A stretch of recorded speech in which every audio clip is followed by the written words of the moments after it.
yaitu pengambilan keputusan berdasarkan nilai-nilai kebajikan bagi seorang pemimpin. Narasumber saya pada kesempatan kali ini adalah Ibu Nur Aini. Beliau adalah Kepala SMP Swasta Taruna Mandiri. Selamat pagi Bu Nur Aini. Pagi Putri. Terima kasih atas kesempatan yang Sama-sama. diberikan.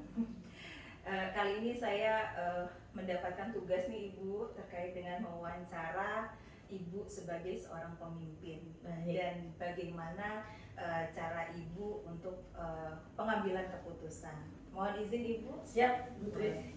Oke. Sebelumnya saya bertanya dulu Ibu terkait dengan pengambilan keputusan.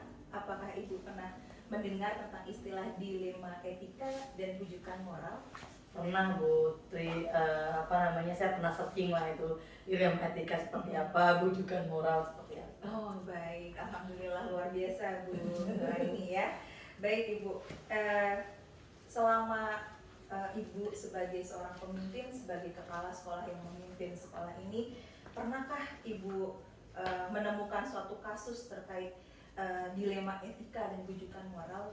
Ya, pernah ya, karena kan kita bergaulnya atau mendidik anak-anak gitu kan, pasti mereka kadang ada melakukan kesalahan, lalu membuat kita kadang suka bagaimana kita memihak antara yang benar atau salah. Kadang kan tidak ada yang benar, tidak ada yang salah, jadi kadang ada dilemanya dengan teman, dalam etikanya seperti itu Putri.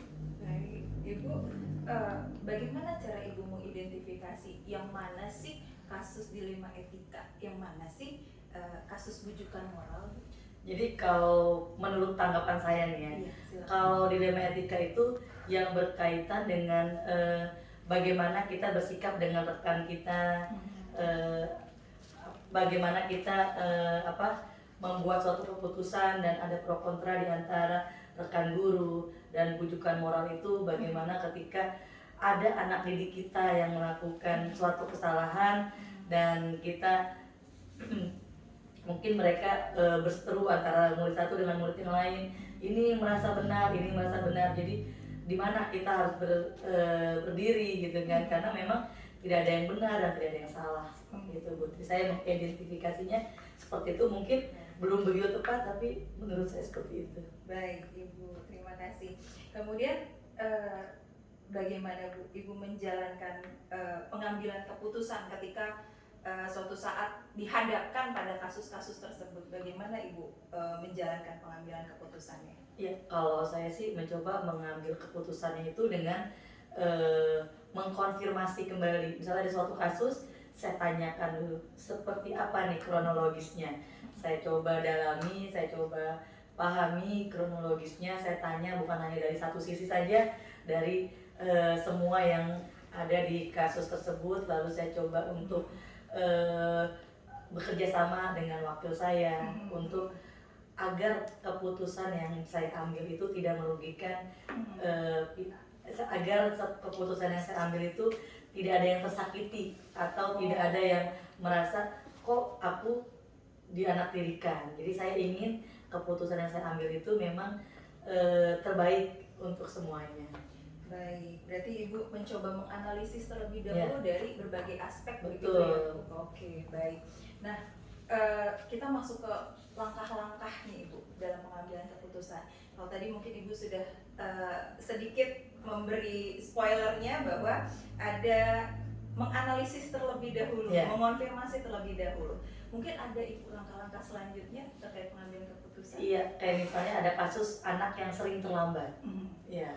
Jadi sudah beberapa kali anak itu terlambat, sudah kena poin, lalu dari poin mereka kita bimbing untuk misalnya membersihkan ruangan atau apa, tapi masih selalu terlambat. Jadi akhirnya kita coba panggil kedua orang tuanya, kita buatkan surat panggilan, kita jelaskan bahwa anaknya sudah beberapa kali terlambat, bagaimana keadaan di rumah, karena kita tidak tahu, mungkin murid itu tidurnya larut malam, mungkin dia pura-pura tidur padahal ternyata dia sedang bermain HP gitu kan, kita tidak tahu. Jadi kita coba konfirmasi kepada orang tua bahwa nih murid ini sudah terlambat kesekian kali, murid ini seperti ini, jadi kita cross check dengan orang tuanya.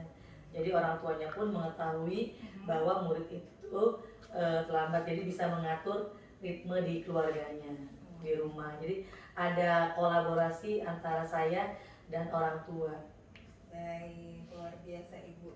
Berarti langkahnya menganalisis kasus terlebih dahulu, kemudian akan mencoba kolaborasi dengan berbagai pihak seperti itu ya Ibu ya. Karena kami kan sekolah swasta ya Bu. Iya. Jadi peran orang tua memang sangat penting di signifikan sekolah ya Bu ya. Wah pasti.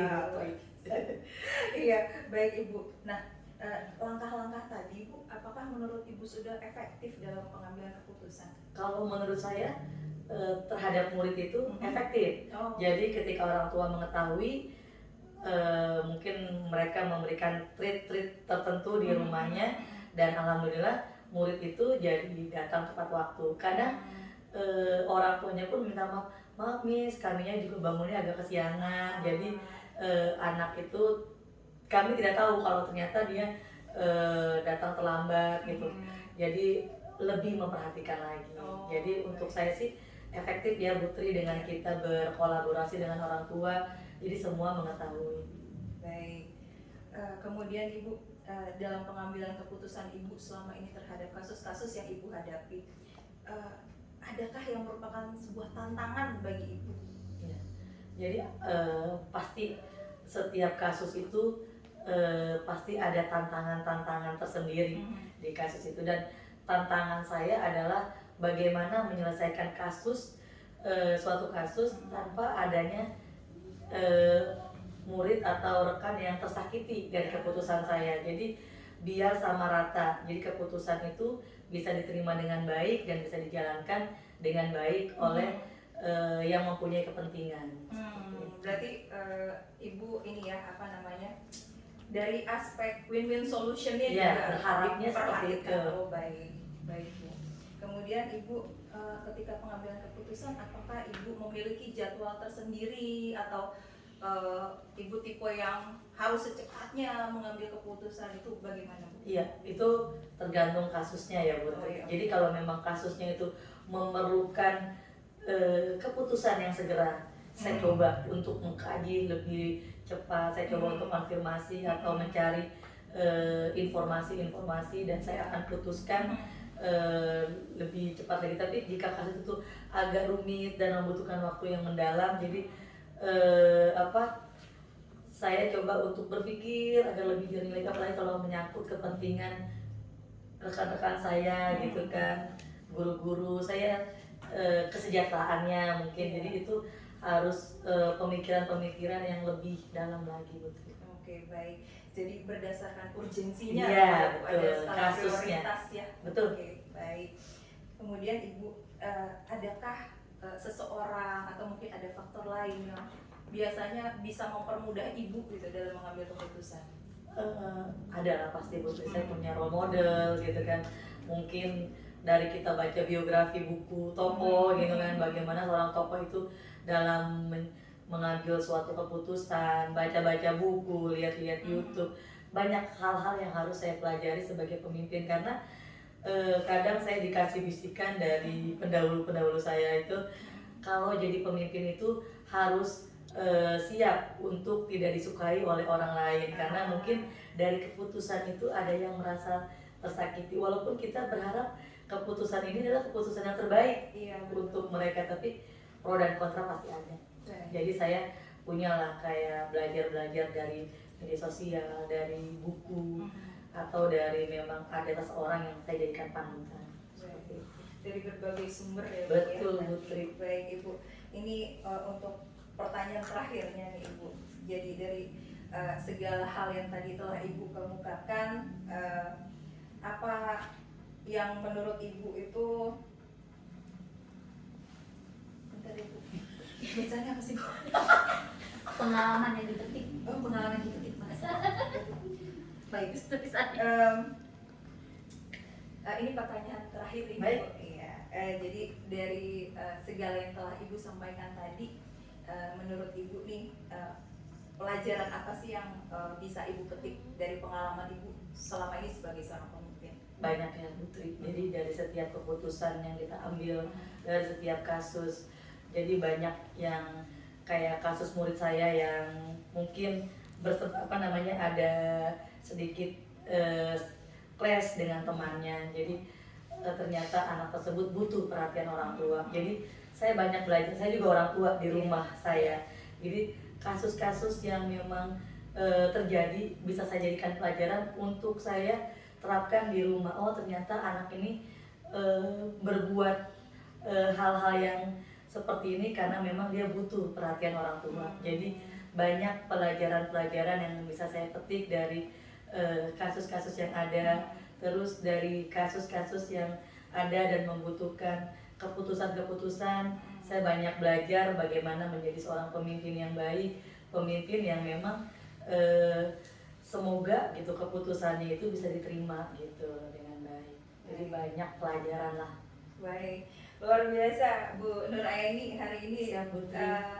Pengalamannya, sharingnya, mudah-mudahan bisa memberikan pengalaman berharga bagi saya yang sedang belajar ini. Amin, sukses. Amin. Kalau saya boleh garis bawahi tadi Bu Nuraini sangat mengedepankan kolaborasinya dengan berbagai pihak begitu ya Bu. Kemudian dalam pengambilan keputusan juga Ibu menekankan pada bahwa harus ada win-win solutionnya, jangan sampai ada orang atau sebagian orang tersakiti begitu ya Bu ya.